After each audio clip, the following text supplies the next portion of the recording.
ceritakanlah wahai Muhammad kisah tentang Ismail di dalam Al-Quran. Apa kisah Ismail dalam Al-Quran? Innahu kana sadiqal wa'di. Sungguhnya Ismail itu adalah orang yang benar dalam janjinya, tidak pernah ingkar janji, tidak pernah melawan orang tuanya, tidak pernah melawan Allah. Ketika disampaikan mimpi Ibrahim saja kepada anaknya ini Ismail, dia bilang apa? Ya abatif alma tu'mar satajiduni insyaallah minas sabirin. Wahai ayahku, kerjakanlah apa yang diperintahkan kepadamu. Jadi kerjakan aja, eksekusi saja. Kurbankan saya, sembelih saya sebagaimana yang telah diperintahkan kepadamu. Coba, inilah sifat Nabi Ibrahim, sadiqal wa'di wa kana rasulan nabiyya, dan dia adalah seorang rasul sekaligus juga sebagai nabi. Ismail, Idris dan Nabi Zulkifli adalah mereka termasuk orang-orang yang sabar. Subhanallah. Nah, apa rahasianya? Kok Nabi Ismail bisa menjadi seperti itu? Akibat pendidikan dari orang tuanya, yaitu Nabi Ibrahim. Jadi orang tua yang pertama, kalau ingin mendidik anaknya seperti Ismail, orang tua itu harus punya landasan tauhid yang benar, ilmu agama yang benar. Kalau ingin anaknya jadi seperti Nabi Ismail, penyabar, tidak ingkar janji, patuh dan taat kepada Allah dan orang tuanya, maka orang tua mendidik anaknya itu dengan apa? Dengan ilmu agama yang benar. Rabbi habli hukma. Yang kedua, walhiqni bis salihin. Gabungkanlah aku bersama orang-orang yang saleh. Yang kedua ini pendidikan Nabi Ibrahim adalah setiap orang tua harus menyiapkan kondisi yang baik untuk tumbuh kembang anak-anaknya. Jadi anak-anaknya supaya jadi soleh, orang tua itu harus siapkan lingkungan yang islami, yang tepat, yang bagus untuk tumbuh kembang anak-anaknya. Yang ketiga apa? Harus jadi contoh tauladan yang benar buat anak. Jangan bapaknya larang anaknya, jangan ngerokok, tapi bapaknya ngerokok. Nanti anaknya niru. Lah, kan bapak ngerokok, masa saya nggak boleh ngerokok? Anaknya dilarang minum minuman keras, tapi bapaknya nenggak bir. Ya, nanti anaknya pasti ikut. Bapaknya bilang, sholat, nak, kamu ke masjid. Bapaknya nggak sholat. Bagaimana dia mau menyuruh anaknya untuk beribadah, tapi orang tuanya nggak beribadah? Nggak mungkin. Jadi kelas setiap orang tua harus menjadi contoh tauladan yang akan dikenang oleh anak-anaknya kelak dari generasi ke generasi. Yang keempat, jadilah orang tua yang memiliki visi dalam mendidik anak-anaknya. Apa visinya? Visi untuk masuk surga sekeluarga. Tanamkan visi itu, banyak berupaya untuk itu, dan banyak berdoa menyiapkan bekal untuk anak-anak kita supaya kita masuk surga sekeluarga. Yang kelima, beri contoh kepada anak-anak kita bagaimana orang tua itu mendoakan orang tuanya. Mohon ampun kepada Allah atas dosa-dosa orang tua kita. Barangkali orang tua kita terlambat kenal agama, sejelek-jeleknya orang tua, dia masih orang tua kita. Kita mesti doakan dia supaya dia dapat hidayah dari Allah Subhanahu wa ta'ala. Yang keenam adalah, jadi orang tua harus punya visi membahagiakan keluarganya, anak-anaknya, bukan hanya bahagia di dunia, tapi harus membahagiakan anak-anaknya sampai ke akhirat. Allah menitipkan kita anak dalam keadaan fitrah, dalam keadaan berislam. Kok kita mati meninggalkan dunia ini, anak kita ditelantarkan sama kita, dia tidak bawa iman dan tidak bawa Islam. Nauzubillah min dzalik. Jangan sampai seperti itu. Dan lagi mari kita introspeksi, muhasabah, perbaiki diri kita dan keluarga kita. Mudah-mudahan kita bisa mencontoh ayah seperti Ibrahim dan menjadikan putra-putra kita seperti Nabi Allah Ismail alaihi salam.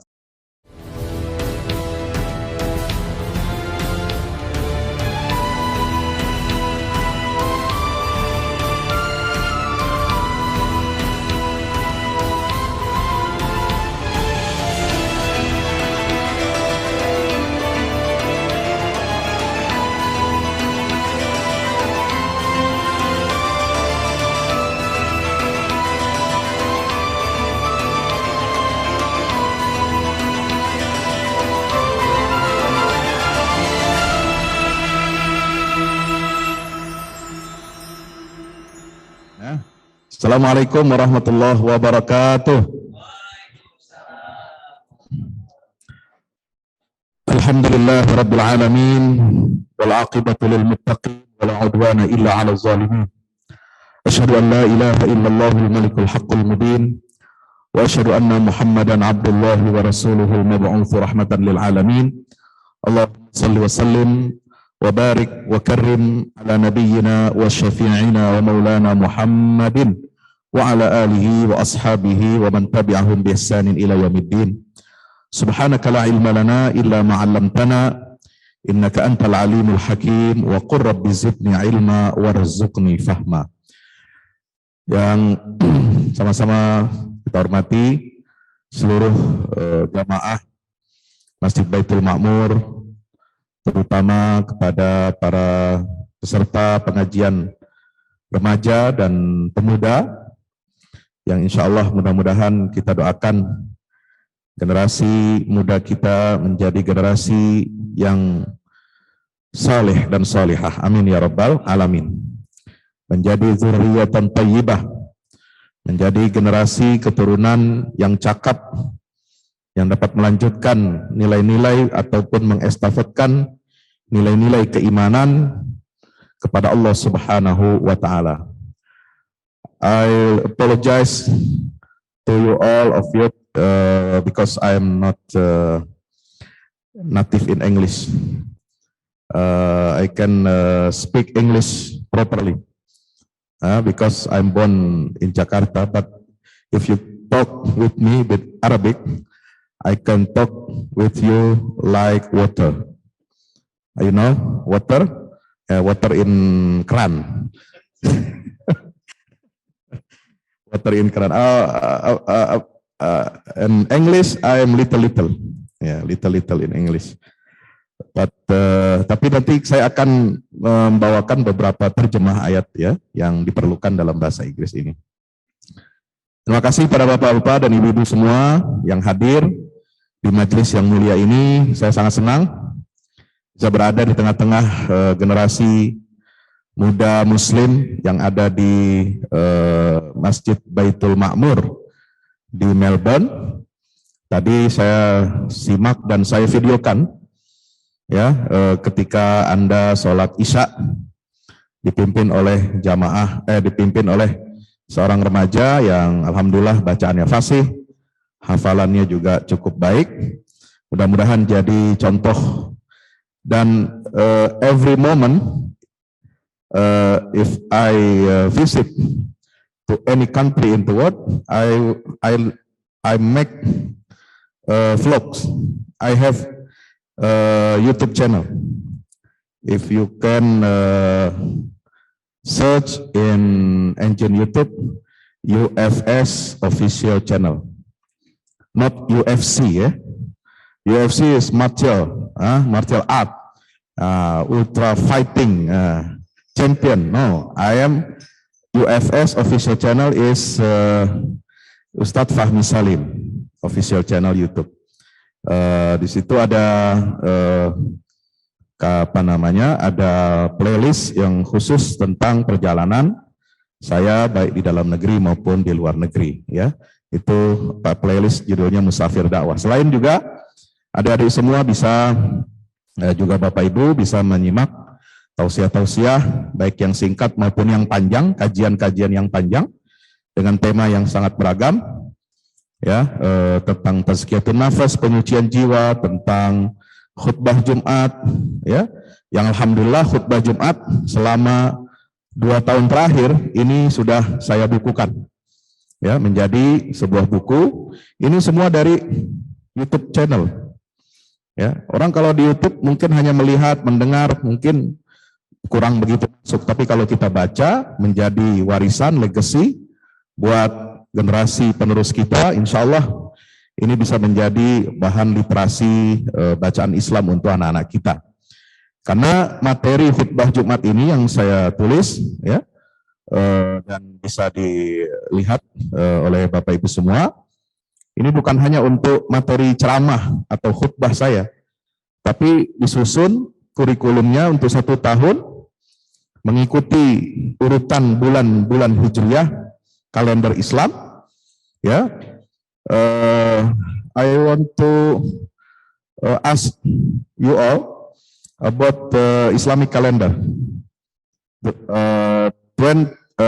month in Islamic calendar. First one is Muharram, then Safar, and then Rabiul Awal, Rabiul Thani, Jumadil Awal, Jumadil Thani, and then Rajab, Sya'ban, Ramadan.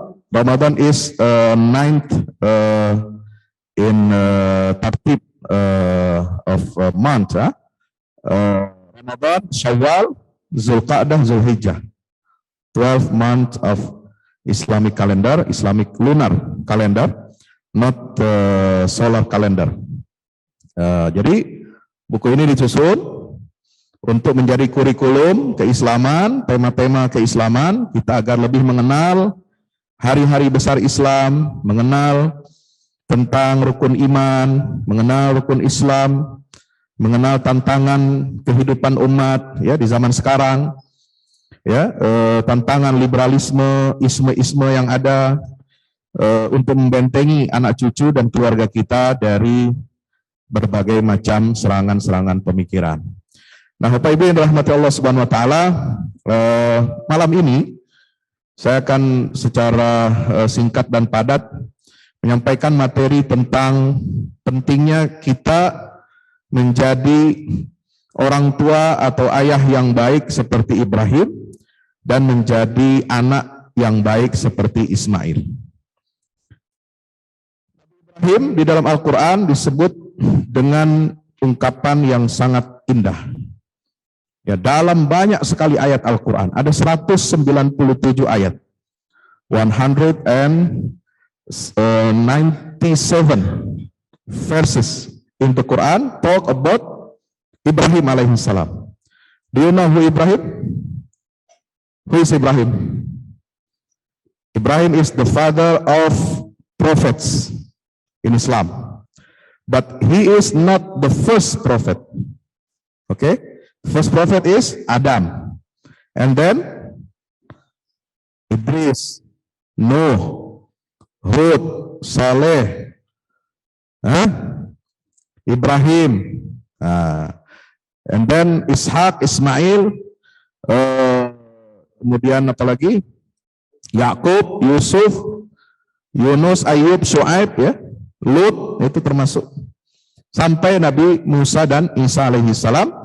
Dan terakhir sebagai pamungkas, the last prophet is Nabi Muhammad sallallahu alaihi wasallam. Ibrahim adalah bapaknya para nabi yang melahirkan keturunan dari dua suku besar di dalam jalur kenabian. Yang pertama adalah melalui jalur Bani Israel dari Nabi Ishak, putranya Ibrahim. Ibrahim punya putra Ishak, Ishak punya putra namanya Yakub. Yakub called, he is called by name in Hebrew language is Israel. Israel itu artinya adalah hamba Allah. Ya, hamba Allah. Israel. Il itu singkatan dari Elohim. Ya, atau Allah in Islam. Ya, atau in Christian, what we say, Elah, ya, dan lain sebagainya. Jadi ini jalur yang pertama. Nah, seluruh putra Yakub itu disebut Bani Israel, karena Israel itu adalah nama atau gelar bagi Nabi Yakub alaihi salam.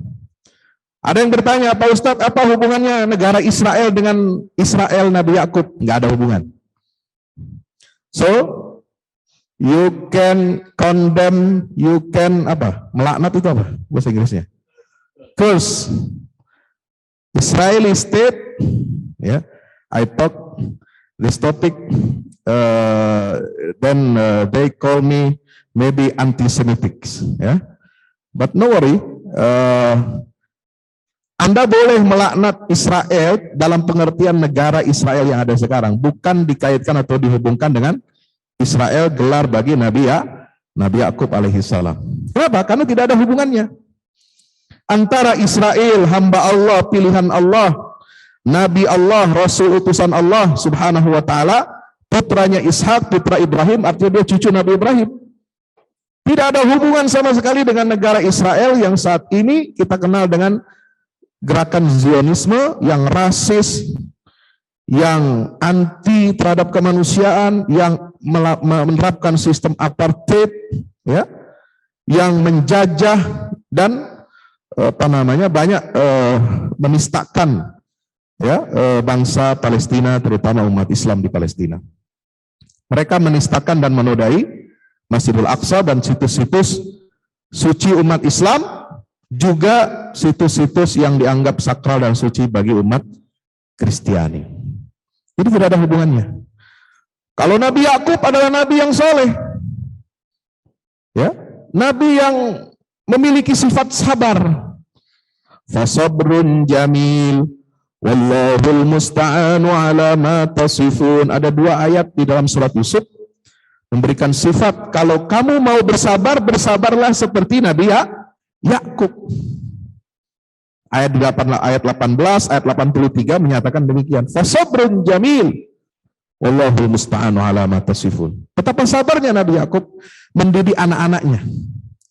Ya, sebelum kita ke Nabi Ibrahim, ini Nabi Yakub nih, ya. Nabi Yakub itu sangat sabar mendidik anak-anaknya, Bapak Ibu sekalian. Anaknya itu bukan yang soleh itu cuma 2, yang bager, kata orang Sunda itu cuma 2, ya. Nabi Yusuf dan Bunyamin. Yang lainnya itu nakal, bandel, suka membangkang, bahkan hasut dan mencelakakan saudaranya sendiri. Gitu. Nah, kita bisa baca dalam surat Yusuf betapa putra-putra Nabi Yakub ini adalah mereka sangat hasut, iri, dengki kepada putra Nabi Yakub yang bernama Yusuf atau Joseph.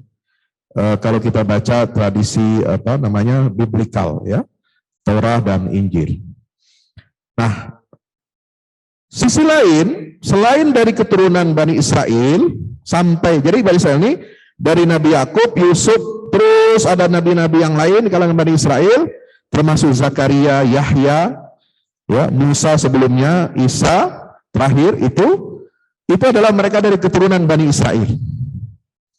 Ya, Bani Israel ini yang kemudian ada penyimpangan-penyimpangan yang disebut dengan al-Yahud wan Nasara.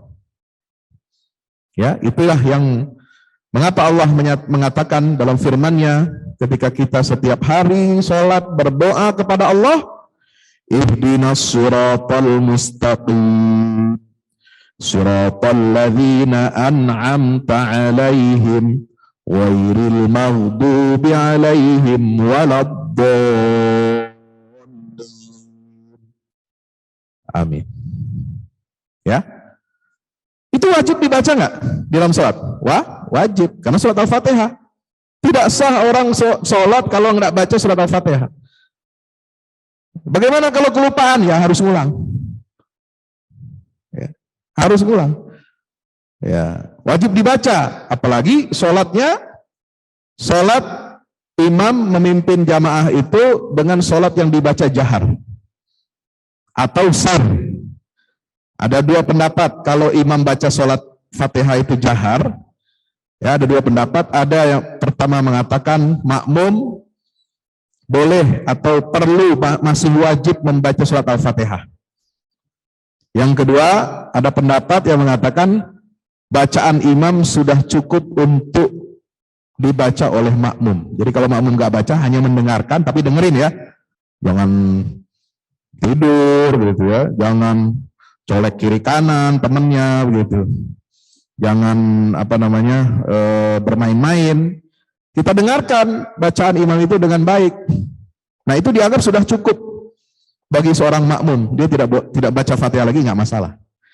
Nah, tapi umumnya rata-rata mazhab kita Syafi'i itu tetap membaca surah Al-Fatihah setelah imam baca. Oke.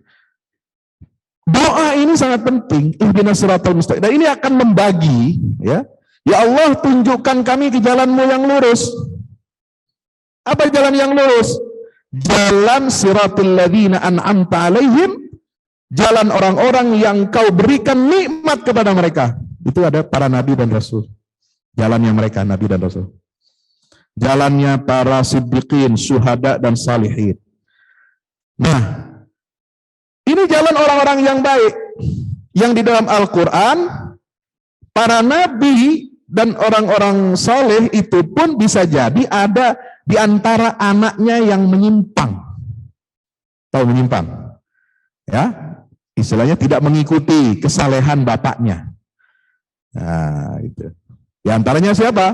Nah, itu contohnya tadi anaknya Nabi Yakub. Ya, mereka bandel, nakal gitu ya. Tapi wallahu alam apakah akhir hayatnya mereka ini kembali pada jalan yang benar, tobat. Kalau dalam mengikuti kisah di surat Yusuf, mereka menyesal atas perbuatannya, ya, dan mereka akhirnya bertobat dan mengikuti jalannya Nabi Yusuf alaihissalam. Sebab Nabi Yusuf mengatakan, qala la tathriba alaikumul yaum. Ya, tidak ada pembalasan atas perbuatan kalian yang keji, yang menjebloskan aku ke dalam sumur sehingga saya hidup di pengasingan, dijadikan budak, diperjualbelikan sebagai budak, dan hidup di pengasingan di Mesir selama 40 tahun. Tapi Nabi Yusuf tidak membalas. Nah, ini adalah pengaruh daripada orang tua yang soleh dan penyabar itu. Ada anaknya Nabi Nuh. Anaknya Nabi Nuh itu ada yang menyimpang. Ya, coba lihat surat apa itu? Ada surat Nuh, nama surat dalam Al-Quran juz 29 itu namanya surat Nuh. Ya, bisa juga kita lihat wanada Nuhun ibnahu. Nah, itu. Wa kana fi ma'zilin ya bunayya yarkam ma'ana wala takum ma'al kafirin. Qala sa'awi ila jabalin ya'simuni minal ma'. Qala la 'asima al-yawma min amrillah. Ya, Nabi Nuh itu berkata, berseru kepada anaknya, wanada Nuhun ibnahu. Nuh menyeru, memanggil putranya yang ingkar kepada Allah. Ya, disuruh naik kapal, bahtera, dia nggak mau. Nggak, saya bisa menyelamatkan diri. Kata Nabi Nuh, nggak mungkin kamu bisa menyelamatkan diri, nak. Ayo sini naik, irkab ma'ana.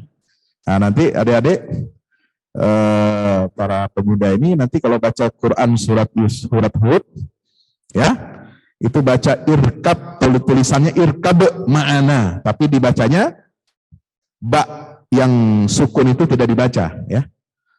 Ya, dia diidghamkan kepada mim, irkam ma'ana wala takum ma'al kafirin. Ayo sini naik bersama kami, selamatkan dirimu, ikut sama ayah. Tapi kemudian anaknya dengan pedenya, dengan sombongnya mengatakan, qala sa'awi ila jabalin ya'simuni minal ma'.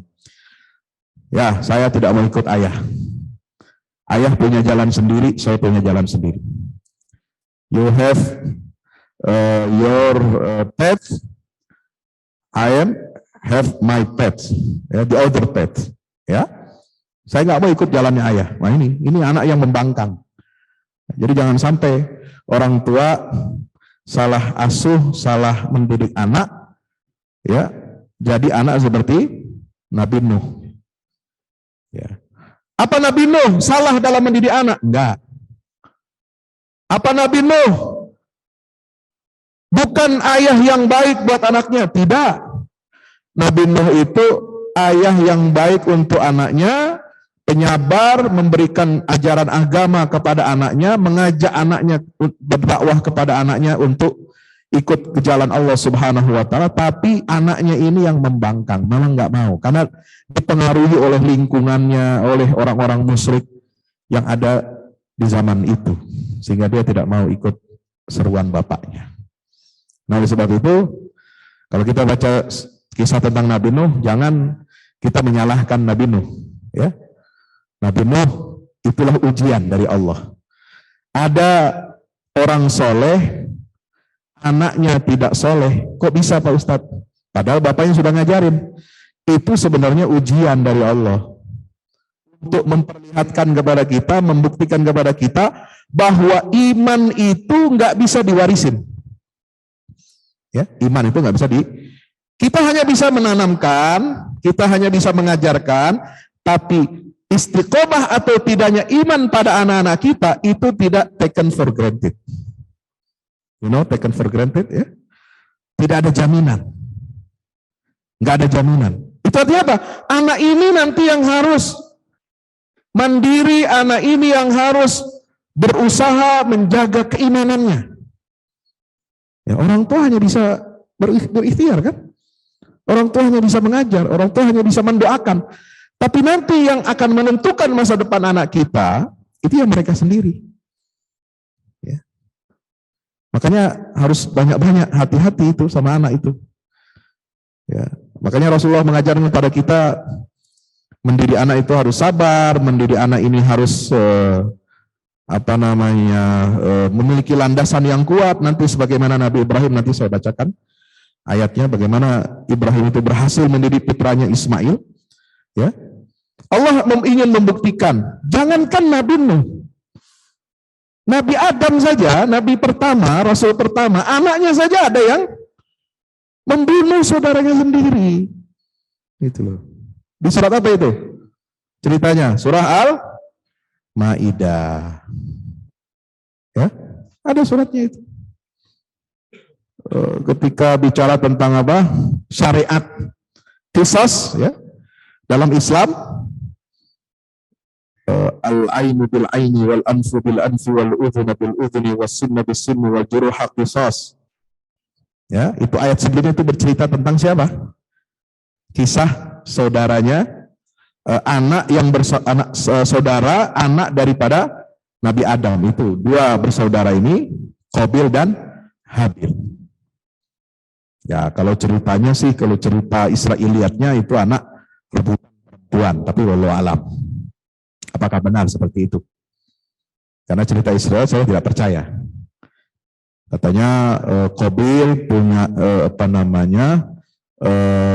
saudara yang kembarnya kembar perempuan, ya, bukan kembar sesama laki-laki.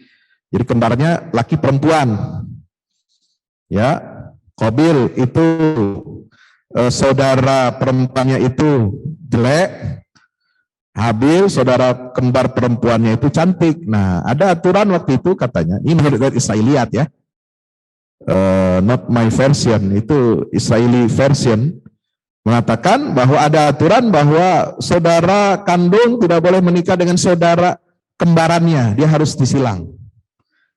So, Qabil dapat ya saudara perempuan yang cantik itu.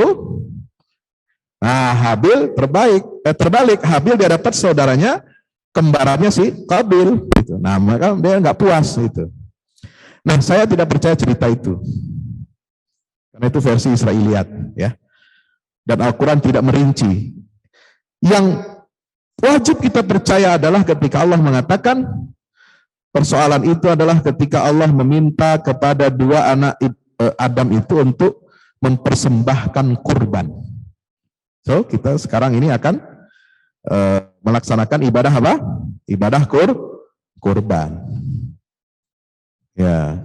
Nah, ketika mensyariatkan ibadah kurban pertama kali, ya, Allah uji dua anaknya siapa? Nabi Adam itu, subhanallah, disitulah kelihatan mana yang soleh dan mana yang tidak. Yang satu Qabil mempersembahkan ya hasil tanaman, hasil dia menanam, bercocok tanam yang terbaik untuk Allah Subhanahu wa taala, sementara saudaranya yang satu walaupun dia ya punya ternak banyak, ya, sehat-sehat, gemuk-gemuk sapinya seperti di Australia, di New Zealand, tapi dia medit, koret, ya, pelit. Dia kasih hewan ternak yang ceking, yang kurus. Allah hanya menerima apa? Menerima yang ikhlas dan menerima kurban yang terbaik. Gitu. Dikatakan fatuqabbala min ahadihima wa lam yutaqabbal minal akhar. Qala la'aqtulannak. Ketika putra Nabi Adam salah satunya itu Qabil itu diterima kurbannya oleh Allah, sementara putranya yang lain tidak diterima oleh Allah, maka muncullah kedengkian dalam diri siapa? Dalam diri Habil ini, ya, qala la'aqtulannak. Aku akan bunuh kamu. Ya, saya lebih kaya kok, kamu yang diterima kurbannya gitu ya. Nah, itu cerita yang memang Quran itu yang versi yang benar begitu, bukan karena rebutan perempuan, ya. Gitu ya. Atau yang rahmati Allah Subhanahu wa taala, maka situlah apa balasan dari Qabil itu, bahasa beliau itu adalah innama yataqabbalullahu minal muttaqin. Sesungguhnya Allah hanya menerima kurban dari orang-orang yang bertakwa kepada Allah. Nah, itulah kisahnya. Jadi Allah ajarkan kepada kita, buktikan kepada kita, memberikan proof bahwa anak Adam ada yang maksiat, ada yang ingkar, ada yang bahkan membunuh saudaranya sendiri. Ya, walaupun dia menyesal, faba'atsallahu ghuraban. Ya, itu mengirimkan burung gagak karena dia tidak bisa menguburkan saudaranya itu. Ya, Allah utus burung gagak untuk berkelahi dengan sesamanya, lalu salah satunya mati, kemudian burung gagak ini menggali tanah untuk nguburin burung gagak yang lain yang mati itu. Nah, itulah cara pertama kali manusia menguburkan jasad seorang manusia, hamba Allah Ta'ala. Fa'asbaha minan nadimin, dia justru menjadi orang yang menyesal. Nah, itu Allah buktikan bahwa iman itu tidak bisa diwarisi. Iman itu hanya bisa kita tanamkan, hanya bisa kita ajarkan, hanya bisa kita doakan buat masa depan anak-anak kita. Tapi selebihnya itu bergantung kepada usaha dan ikhtiar dari anak itu sendiri yang akan melanjutkan estafet itu. Ya, maka itu kita harus berhati-hati. Harus banyak ikhtiarnya, harus banyak, kalau bahasa orang itu mungkin bahasa pesantrennya, ini bahasa pesantrennya itu apa? Banyak tirakatnya. Tirakat bukan berarti puasa 40 hari terus kagak makan makan ayam, nggak makan daging kambing, nggak makan daging sapi gitu ya, makan sayur aja, tempe, tahu. Atau puasa putih gitu. Nggak ada begitu syariat Islam. Makan aja, makan kambing, maksudnya kambing yang udah disembelih ya, jangan makan kambing hidup. Makan daging kambing, daging sapi itu enak, itu rezeki dari Allah. Jangan kita mengharamkan sesuatu yang tidak diharamkan oleh Allah Subhanahu wa taala gitu. Ya. Ini jadi bukti bahwa pendidikan anak itu sangat penting buat kita. Anaknya Nabi Adam, anaknya Nabi Nuh itu jadi contoh. Anaknya Nabi Yakub jadi contoh buat kita, bagi setiap orang tua. Maka berhati-hatilah dalam mendidik anak. Nah, bagaimana kita menjadi Nabi Ibrahim, menjadi contoh tauladan? Al-Quran menggambarkan ketika Allah Subhanahu wa taala menyatakan bahwa saya di surat Al-Mumtahinah ayat 4, laqad kanat lakum uswatun hasanatun fi Ibrahim walladzina amanu ma'ah. Sungguh untuk kalian itu terdapat contoh yang baik. Ya. Fi Ibrahim, pada siapa? Pada diri Nabi Ibrahim alaihissalam. Jadi Nabi Ibrahim itu harus menjadi contoh uswatun hasanah bagi kita umat Islam. Bukan hanya Nabi Muhammad SAW. Bahwa Nabi Muhammad jelas dia uswatun hasanah buat kita. Laqad kana lakum fi Rasulillahi uswatun hasanah liman kana yarjullaha wal yawmal akhir wa dzakarallaha katsira. Sungguh bagi kamu pada diri Rasulullah SAW itu adalah uswatun hasanah, contoh yang sempurna. Nabi Ibrahim juga menjadi contoh yang sempurna. Makanya kita bersolawat salam kepada Nabi Ibrahim itu wajib dibaca ketika kita tahiyat atau tasyahud akhir. Betul? Salawat Ibrahimiyah.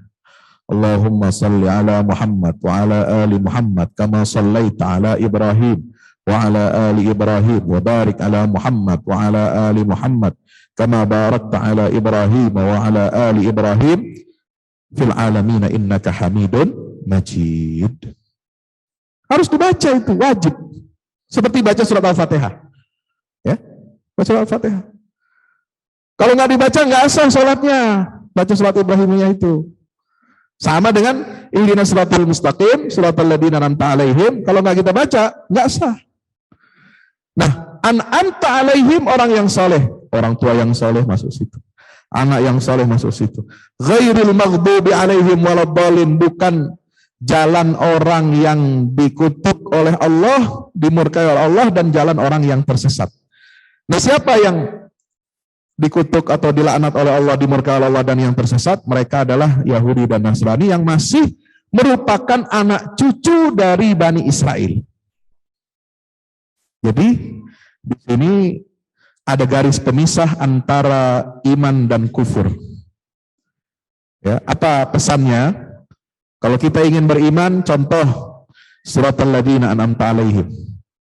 Kalau Anda ingin kufur, silahkan kufur, silahkan itu contoh al-Yahud dan Nasara itu. Ya, yang dimurkai oleh Allah dan tersesat. Nah, garis pemisah, bahkan orang tua itu tidak bisa menyelamatkan nasib anaknya. Di dalam Al-Quran, surat Luqman, Allah Ta'ala berfirman, ya, apa Allah Subhanahu wa Ta'ala berfirman? Ya ayyuhalladzina amanu taqullah. Ya ayyuhan nasu taqu rabbakum. Wahai sekalian manusia, bertakwalah kamu kepada Tuhanmu. Wakhshaw yauman, dan takutlah akan hari, suatu hari, la yajzi walidun awwaladih. Hari ketika itu seorang bapak tidak dapat membela anaknya. Bapak nggak bisa bela anaknya. Wala mauludun huwa jazin awwalidihi syai'a. Dan anak pada hari itu tidak dapat pula membela bapaknya sedikit pun. Inna wa'dallahi haq. Kenapa? Sungguh janji Allah itu adalah benar. Fala taghurrannakumul hayatud dunya. Janganlah kamu tertipu oleh kehidupan dunia. Wala yaghurrannakum billahil gharur. Dan jangan sampai karena kebaikan-kebaikan Allah kamu diperdaya oleh para penipu. Nah, Bapak Ibu rahmatullah taala, kita harus berhati-hati dalam mendidik anak, karena anak ini akan menjadi ujian. Maka sering di dalam Al-Quran itu ada innama amwalukum wa auladukum fitnah. Sesungguhnya harta-harta kalian dan anak-anak kalian itu menjadi fitnah buat kalian. Ya, fitnah itu apa?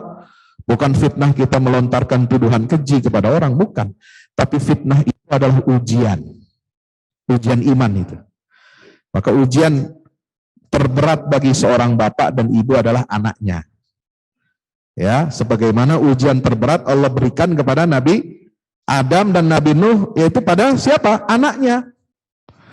Makanya Al-Quran mengatakan apa? Allah memilih Adam dan Nuh. Cuma Adam dan Nuh sendirian.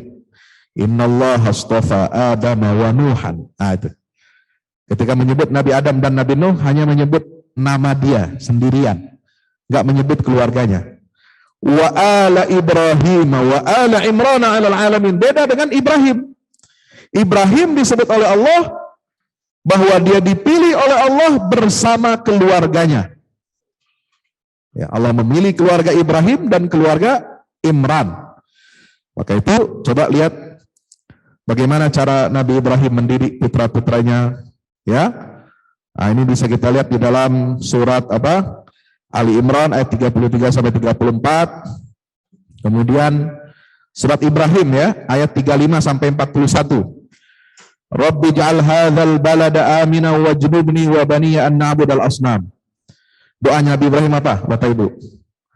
Ya Allah, jadikan negeri Makkah ini negeri yang aman dan jauhkan saya dan anak-anak saya dari penyembahan berhala.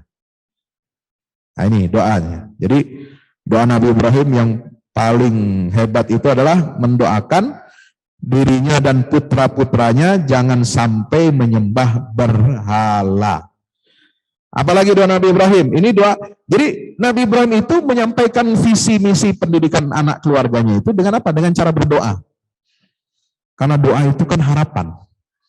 Doa itu adalah visi ke depan. Sebagaimana Anda kalau berdoa kepada Allah, ya Allah saya pengen ini, ya Allah saya pengen itu, ya Allah saya pengen keluarga saya begini, ya Allah saya pengen proyek saya begini jadi dan sebagainya. Nah itu. Ya, kalau PNS mungkin doanya agak santai ya. karena sudah pasti gajinya. Nah, kalau jadi pengusaha itu doanya itu setiap hari siang malam doa terus tuh. Ya. Kenapa? Karena belum tentu ada gaji tetapnya begitu ya. Itu pedagang begitu juga sama, doanya kenceng tuh. Ya, maka doanya yang paling baik itu adalah seperti Nabi Ibrahim. Apa doa Nabi Ibrahim? Rabbana inni askantu min dzurriyyati biwadin ghairi zi zar'in inda baitikal muharram rabbana liyuqimus shalah. Ya Allah, aku tempatkan keturunanku di lembah yang tidak ada tanamannya, di sisi rumahmu yang agung. Rabbana liyuqimus shalah. Ya Allah, Tuhan kami, jadikanlah mereka sebagai penegak-penegak salat. Ada lagi di ayat 41, Rabbi ja'alni muqimas salati wa min dzurriyyati rabbana wa taqabbal du'a. Ya Allah, Tuhanku, jadikan aku penegak salat dan juga keturunan-keturunanku, ya Allah, dengarkanlah, kabulkanlah doa kami. Rabbana ighfirli. Nah ini. Jadi Nabi Ibrahim itu biasa mendoakan bukan hanya untuk dirinya, tapi untuk anak cucu keturunannya dan doa kepada orang tuanya. Rabbana ighfirli wa liwalidayya wa lil mu'minina yauma yaqumul hisab. Ya Allah, ampunilah dosa-dosaku, dosa kedua orang tuaku, dan dosa seluruh orang-orang yang beriman. Nah ini kalau kita berdoa itu jangan pelit ya. Jangan pelit hanya untuk diri sendiri atau keluarga, tapi juga doakan untuk saudara-saudara kita orang yang beriman pada Allah. Doa ketika kita mendoakan orang itu fi zahril ghaib, artinya apa? Doaul muslim li akhihi fi zahril ghaib itu mustajab.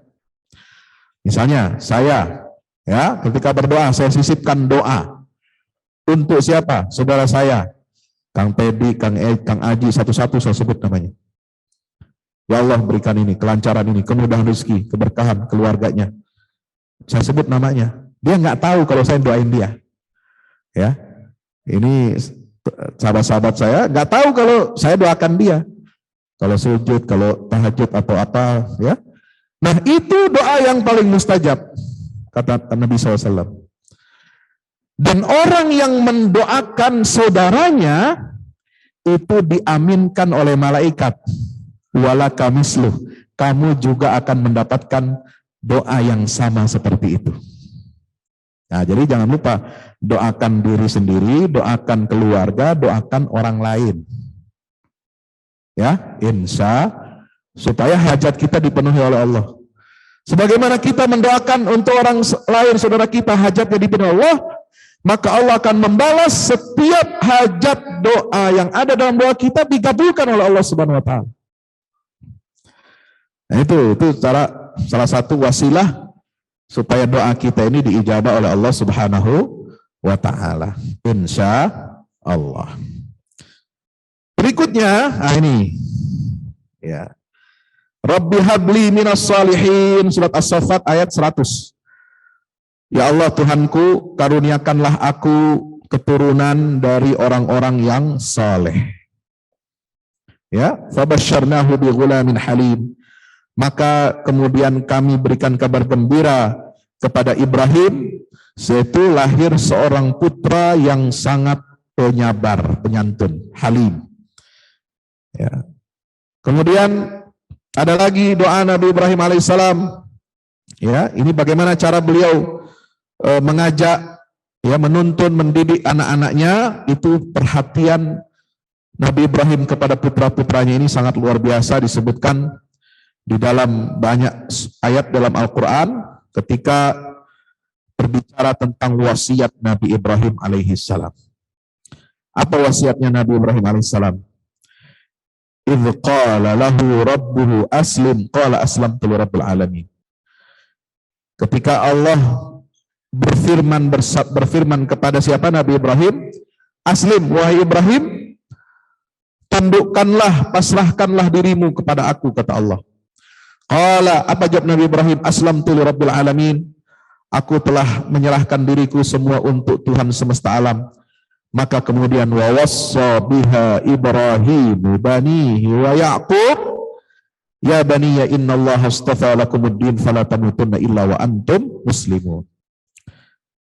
Wasiat Nabi Ibrahim kepada putra-putranya, demikian pula Yakub kepada putra-putranya adalah beliau memanggil putra-putranya itu apa? Ya baniya, wahai anak-anakku, putra-putraku, sungguhnya Allah telah memilih untuk kamu agama, ad-din, ya, agama, satu agama. Fala tamutunna illa wa antum muslimun, maka jangan kamu mati kecuali dalam keadaan kamu beragama Islam. Nah ini. Jadi Bapak Ibu, ya, tolong jaga baik-baik anak-anak kita, penerus kita. Kalau mau wasiat, wasiatlah seperti wasiatnya Nabi Ibrahim dan Yakub kepada putra-putranya. La tamutunna illa wa antum muslimun. Itulah wasiat takwa kepada Allah. Ya ayuhan nas, ya ayyuhalladzina amanu taqullaha haqqa tuqatih wa la tamutunna illa wa antum muslimun. Kemudian ketika Nabi Yakub sakaratul maut, dia berpesan kepada putranya apa? Idz qala li banihi ma ta'buduna min ba'di qalu na'budu ilahak wa ilaha abaika Ibrahim wa Ismail wa Ishaq ilaha wahida wa nahnu lahu muslimun. Nah ini, jadi komitmen seorang ayah mendidik anak-anaknya itu harus tegas, harus jelas, ya, mengajak mereka untuk senantiasa menyembah kepada Allah Subhanahu wa Ta'ala. Ya. Dan di dalam Al-Quran, dialog antara ayah dengan anak itu sangat banyak di dalam Al-Quran. Ya, itu misalnya kita baca dalam apa? Kisah ketika kita mencari, ya, ayat tentang abi, ya, bapak. Di dalam Al-Quran itu ada dialog antara Ibrahim dengan bapaknya. Surat Al-An'am ayat 74. Surat At-Taubah ayat 114. Ya. Kemudian dialog Nabi Yusuf dengan bapaknya. Surat Yusuf ayat 4. Idz qala Yusufu li abihi. Surat Yusuf ayat 63. Qalu ya abana. Ya. Muni'a minnal kailu fa'arsil ma'ana akhana.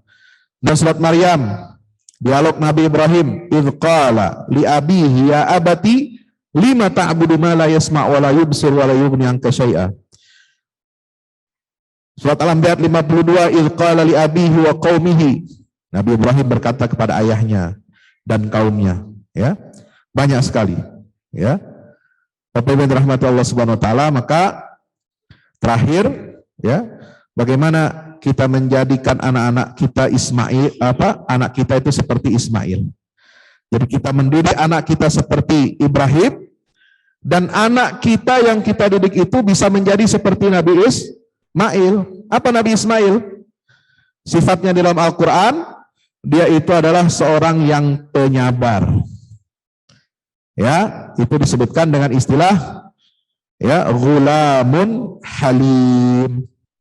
Itu untuk Nabi Ismail alaihissalam. Ada 12 ayat di dalam Al-Quran. Allah ceritakan tentang kondisi Nabi Ismail alaihissalam. Yang pertama, ketika Ismail membantu ayahnya Ibrahim membangun Ka'bah. Ya, surat Al-Baqarah 125. Kemudian ayat Al-Baqarah 127. Kemudian disebutkan dalam surat Al-Baqarah doa, ya, nabi-nabi itu 133 dan 136. Ada di ayat 144, ya. Nah, kemudian di surah Maryam ini yang menarik, ya.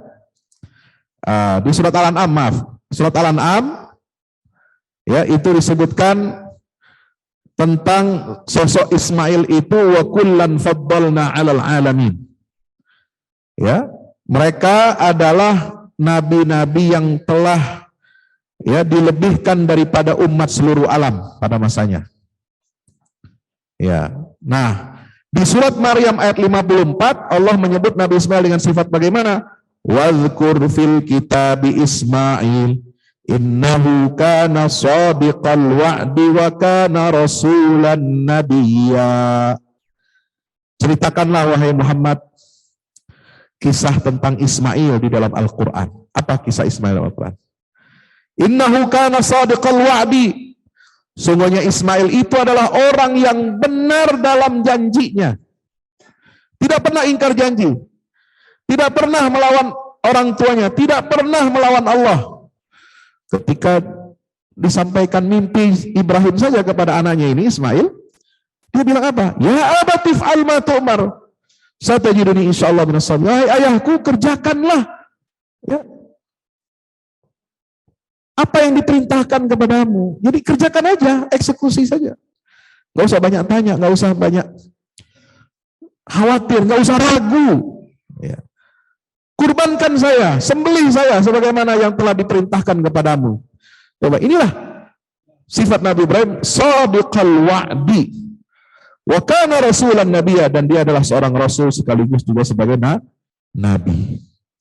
Di surat Al-Anbiya 85, wa Ismail wa Idris wa Dzulkifli kullun minas sabirin. Ismail, Idris dan Nabi Dzulkifli adalah mereka termasuk orang-orang yang sabar. Subhanallah. Nah, apa rahasianya? Kok Nabi Ismail bisa menjadi seperti itu? Akibat pendidikan dari orang tuanya, yaitu Nabi Ibrahim. Itu rahasianya ada pada surat Asy-Syu'ara ayat 83 sampai 89. Ketika Allah Ta'ala berfirman, saya bacakan di sini ya, dengan bahasa Inggrisnya terjemahnya, Rabbi habli hukma. Lihat, buka juz 19 surat Asy-Syu'ara ayat 83. Rabbi habli hukma wa alhiqni bis salihin. Oh my Lord, bestow wisdom on me. Nah, wisdom di situ kalau dalam terjemahan Al-Quran Mushaf Madinah yang bahasa Inggris itu adalah religious knowledge, ya. Kemudian prophethood itu termasuk hukmah. Jadi orang tua yang pertama kalau ingin mendidik anaknya seperti Ismail, orang tua itu harus punya landasan tauhid yang benar, ilmu agama yang benar.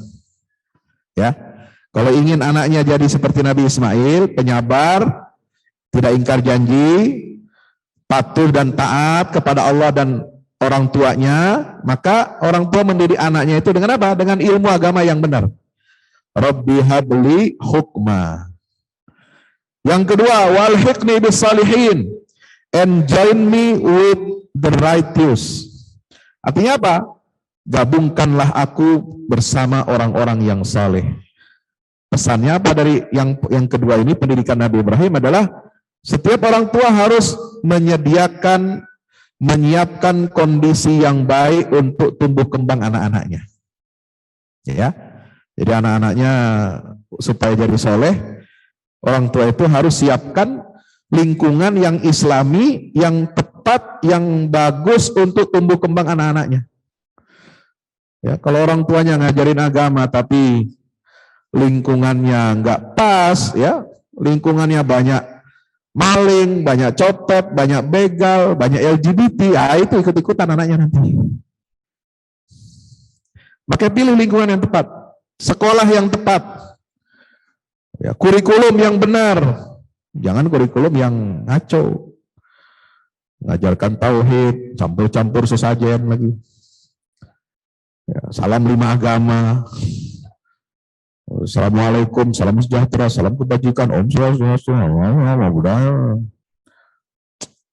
Apa? Nama budaya itu mengagungkan Buddha. Ya, Om Swastiastu nyebut nama Tuhannya orang Hindu. Salam itu doa. Kalau doa ya hanya kepada Allah, orang Islam. Jangan berdoa nyebut nama Tuhan lain. Ya, itu nggak benar. Ya, jadi kita jangan keliru menempatkan anak kita pada sekolah-sekolah yang mengajarkan salam 5 agama, ya repot. Sekolah yang mengajarkan kurikulum toleransi dengan LGBT, ya susah. Anaknya jadi permisif terhadap LGBT gitu. Mempersilahkan walaupun dia tidak gitu misalnya. Sebab Al-Quran itu tegas, Pak. Tidak boleh kita permisif terhadap kemungkaran, itu nggak boleh permisif. Ya. Kita harus tegas terhadap kemungkaran. Prinsip kita harus tegas walaupun tidak kasar, ya. Jangan bedakan antara tegas dan kasar ataupun menyerang fisik orang lain yang berbeda dengan kita. Nggak boleh kalau menyerang. Tapi kita punya ketegas sikap bahwa permisif terhadap kemungkaran itu dilarang oleh agama. Kalau dalam isu LGBT itu apa? Yang permisif kepada kaum homoseksual zaman Nabi Nuh itu adalah istri Nabi Nuh. Ya, istri Nabi Nuh itu permisif. Nggak apa-apa lah. Kok suami gua gitu amat ya? Kok keras amat kepada kaumnya? Ya, itu kan kodrat, kayak pejabat Indonesia bilang itu.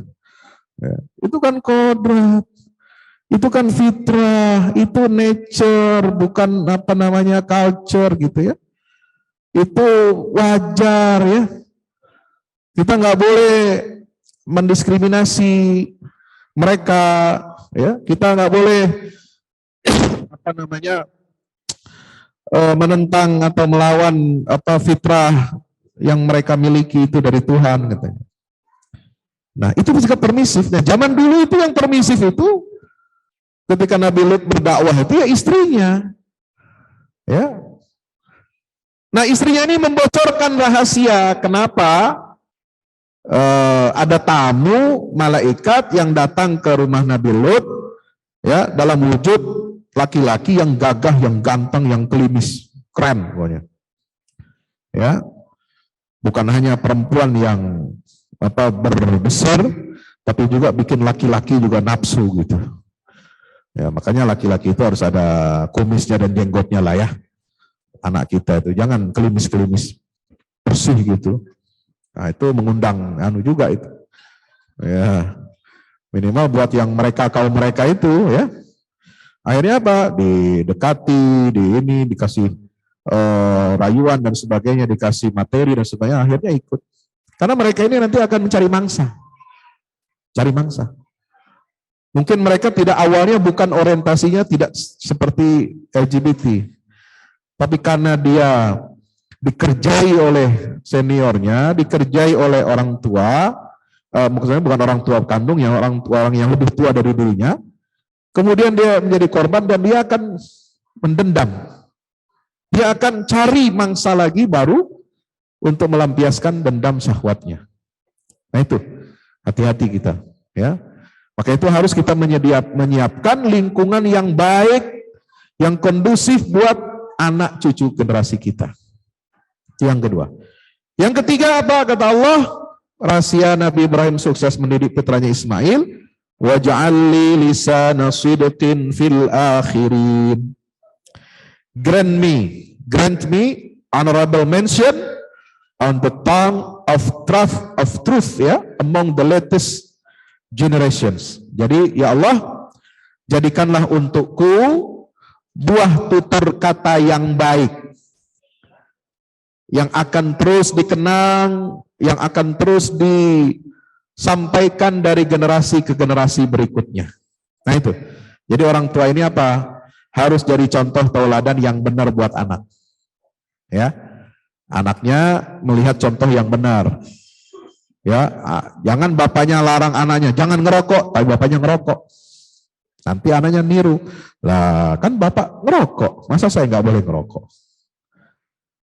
Anaknya dilarang minum minuman keras, tapi bapaknya nenggak bir. Ya, nanti anaknya pasti ikut. Ya. Bapaknya bilang, sholat nak, kamu ke masjid. Bapaknya nggak sholat. Ya. Bagaimana dia mau menyuruh anaknya untuk beribadah, tapi orang tuanya nggak beribadah, nggak mungkin bisa.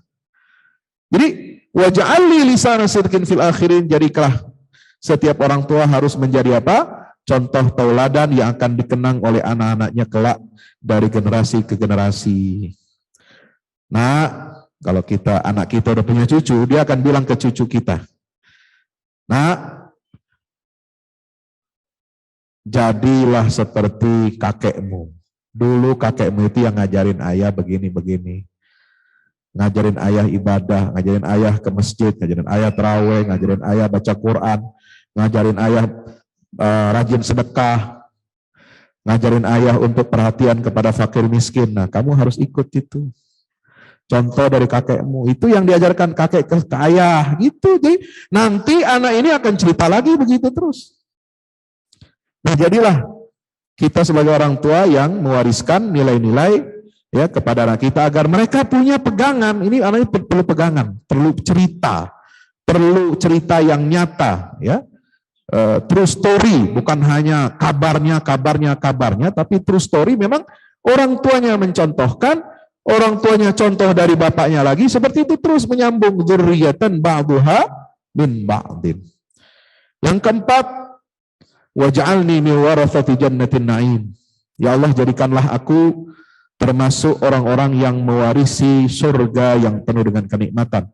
Make me one of the inheritors of the garden of bliss. Ya, jadi apa maksud ayat ini? Jadilah orang tua yang memiliki visi dalam mendidik anak-anaknya. Apa visinya? Visi untuk masuk surga sekeluarga. Gitu. Jadi jangan masuk surga sendirian. Ya, kalau sendirian itu susah nanti jadinya. Ya, kalau kita orang tua masuk surga, anak kita masuk neraka, nanti pas dia mau ditahan, mau ditarik ke neraka, ya anak ini bisa protes. Ya Allah, saya nggak mau masuk neraka sendirian. Lalu kenapa? Itu bapak saya. Dia ahli ibadah tapi nggak mau ngajak saya, dia nggak mau ngajarin saya. Dia ahli ilmu tapi dia nggak mau mengajarkan ilmu agama kepada saya. Ya, dia tahu yang hak dan batil tapi ngelihat anaknya berbuat maksiat, dia tidak larang, dia tidak cegah, dia permisif. Nah, ini bahaya. Nah, sebab anak itu nanti kita akan di stop. Belum masuk surga, di stop. Kamu Fulan bin Fulan. Kenapa? Malaikat, kamu nggak boleh masuk surga. Lu kenapa? Saya kitab catatan amal saya ini dikasih dari sebelah kanan kok, ashabul yamin.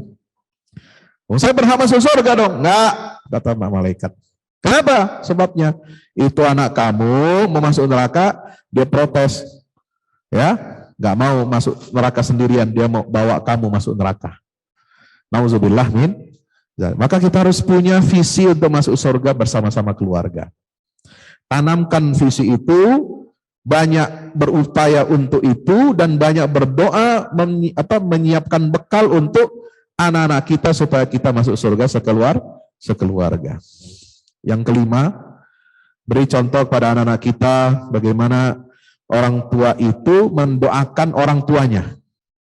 Ini dari firman Allah, waghfir li abi innahu kana minadh dhalim. Sama tadi doa di surat Ibrahim. Rabbighfirli wa li walidayya wa lil mu'minina yauma yaqumul hisab. Mohon ampun kepada Allah ya atas dosa-dosa orang tua kita. Barangkali orang tua kita terlambat kenal agama, tapi anaknya akhirnya dapat hidayah, walaupun orang tuanya nggak ngajarin agama, kan banyak begitu tuh. Orang tuanya abangan ya, orang tuanya kejawen, orang tuanya jauh dari agama, tapi anaknya jadi soleh, kan bisa jadi. Kenapa? Karena pertemanan, karena kenal dengan orang baik, ya ikut baik, berubah hidupnya, nggak seperti orang tuanya. Nah, kita bagaimana harusnya? Kita harus mendoakan orang tua kita. Sejelek-jeleknya orang tua, dia masih orang tua kita. Kita mesti doakan dia supaya dia dapat hidayah dari Allah Subhanahu wa taala. Suatu saat ya, dengan asbab doa kita sebagai anaknya, orang tua kita insya Allah mudah-mudahan dapat hidayah. Kalaupun tidak, seperti halnya Nabi Ibrahim, bapaknya itu tetap syirik dan mati dalam keadaan syirik, nggak masalah. Soal doanya Nabi Ibrahim tidak diterima oleh Allah karena mendoakan orang musyrik, itu bukan alasan bagi kita untuk tidak mendoakan orang tua kita ketika hidupnya, mudah-mudahan dia dapat hidayah. Tapi kalau dia sudah meninggal dunia, orang tua tetap dalam keadaan kafir, dalam keadaan musyrik, itu kita tidak ya bertanggung jawab atas dosa orang tua kita. Insya Allah. Yang keenam adalah wala tukhzini yauma yub'atsun. Ya Allah, janganlah engkau hinakan aku pada hari mereka dibangkitkan. Yauma la yanfa'u malun wala banun illa man atallaha biqalbin salim. Jadi Orang tua harus punya visi membahagiakan keluarganya, anak-anaknya sampai akhirat. Bukan hanya bahagia di dunia, tapi harus membahagiakan anak-anaknya sampai ke akhirat. Ini ingat nih. Ini kita kalau punya anak harus ingat ini. Jangan sampai kita bikin anak kita bahagia dunia saja. Kita siapkan materi saja, harta. Orang tua cuma jadi apa? Jadi mesin ATM. Ya. Tapi nggak dekat sama bapaknya, nggak dekat sama ibunya, anak. Ya seperti apa ya? Aneh zaman sekarang ini. Ya, Indonesia itu terkenal sebagai negeri yang disebut sebagai fatherless country. Negeri yang kehilangan sosok bapak dalam pendidikan anak. Ya. Jadi kehilangan bapak itu lebih parah daripada orang tua kehilangan anak. Orang tua, anaknya hilang, orang tua sedih dong. Tapi kalau anak kehilangan sosok orang tua dalam pendidikannya, mungkin dia nggak sedih anak ini, tapi dia akan menyesal kenapa gue punya orang tua kayak lo, gitu kan begitu nanti. Ya, maka kita harus berhati-hati. Ya, yang menyebabkan anak itu suka tawuran, suka narkoba, minum-minuman keras, ya, terperangkap LGBT. Kenapa? Karena perhatian orang tua itu minim, nggak dekat, nggak punya bonding, nggak punya hubungan emosional dengan anak, ya, jauh dari anaknya, sehingga anak laki-laki nggak bisa belajar tentang kejantanan seorang pria, anak perempuan nggak bisa merasakan kasih sayang bapaknya, lalu dia cari kasih sayang dari orang lain, ya, jatuh ke dalam pelukan laki-laki lain. Nah, ini bahaya. Ya.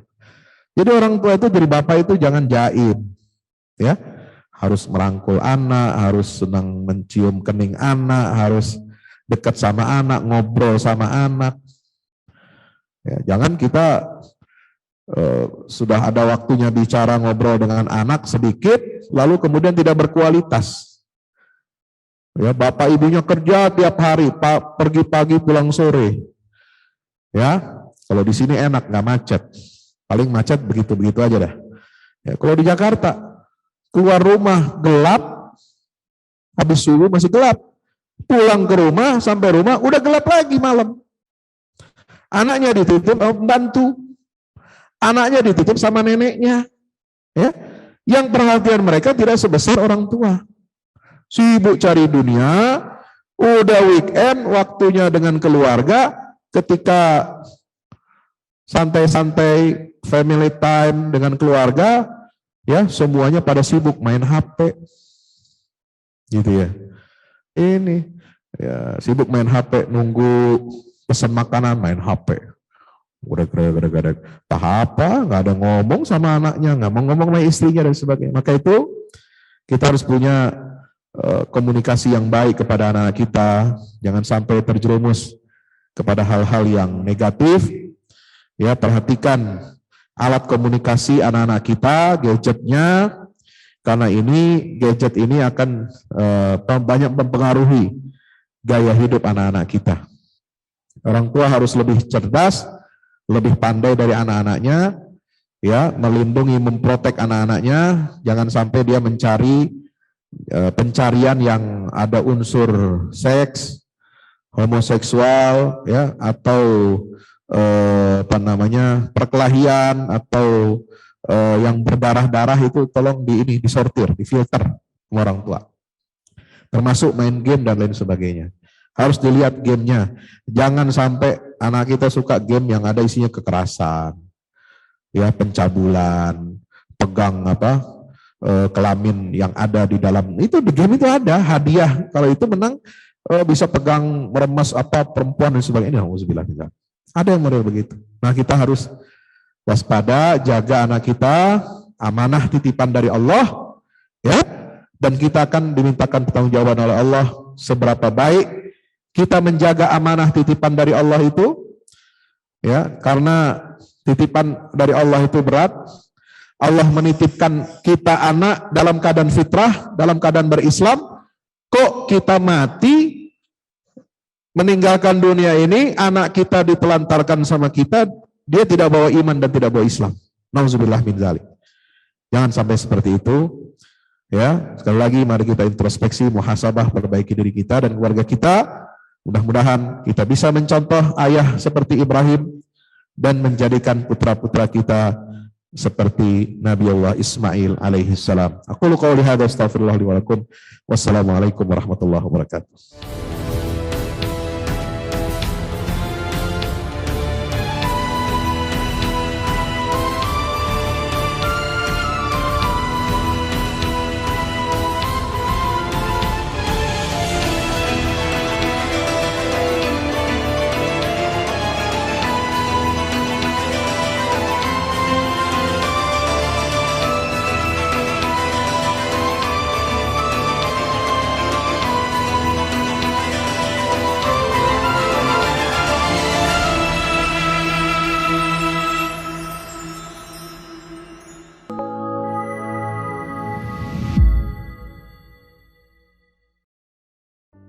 Assalamualaikum warahmatullahi wabarakatuh. Di zaman dan era global yang semakin menuntut kita untuk terus bergerak, ada kebutuhan yang senantiasa harus kita penuhi dalam kehidupan kita. Zaman di mana segala kebutuhan terasa sangat mendesak. Salah satunya adalah kebutuhan sarana dakwah Al-Quran sebagai pusat peradaban. Al-Fahmu Institute hadir demi menjawab kebutuhan akan sarana dakwah Al-Quran di era masa kini.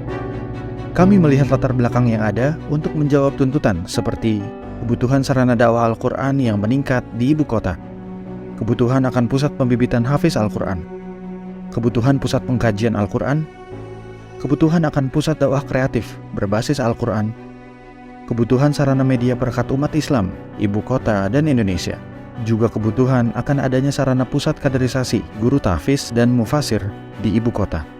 Yayasan Al-Fahmu International Indonesia sedang membangun gedung pusat dakwah Quran yang berlokasi di Jalan Pengukiran 3, Pekojan, Tambora, Jakarta Barat. Gedung pusat dakwah Quran ini insya Allah akan menjawab tantangan dan kebutuhan akan sarana dakwah Al-Quran yang ada, seperti yang digagas oleh Direktur Al-Fahmu Institute, Kiai Haji Fahmi Salim MA, yaitu tugas peradaban kita semua adalah untuk berperan dalam menerjemahkan cetak biru peradaban, yaitu Al-Quran, dalam dunia nyata. Kami mengajak jamaah semua untuk ikut dalam perdagangan yang tidak merugi ini, sebagaimana yang disampaikan dalam Al-Quran Surat Fatir ayat 29-30, yang artinya, sesungguhnya orang-orang yang selalu membaca kitab Allah dan mendirikan sholat, dan menafkahkan sebahagian dari rezeki yang kami anugerahkan kepada mereka, dengan diam-diam atau terang-terangan, mereka itu mengharapkan perniagaan yang tidak akan merugi, agar Allah menyempurnakan kepada mereka pahala mereka, dan menambah kepada mereka dari karunia-Nya. Sesungguhnya Allah Maha Pengampun lagi Maha Mensyukuri. Gedung Pusat Dakwah Quran Al-Fahmu Institute terdiri dari 4 lantai, di mana di lantai 1 terdapat Masjid Quran Mulia, dan di setiap lantainya insya Allah diperuntukkan demi berlangsungnya tugas mulia dalam perjuangan dakwah Al-Quran.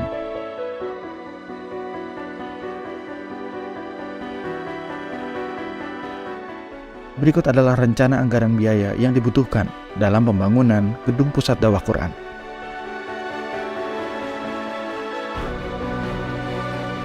Dalam kesempatan yang mulia ini, kami mengajak jamaah semua untuk ikut dalam gerakan sedekah Lailatul Qadar di setiap malam ganjil di bulan Ramadan.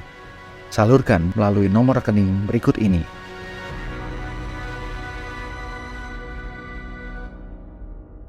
Al-Fahmu Institute, bahagiakan Indonesia dengan dakwah Quran.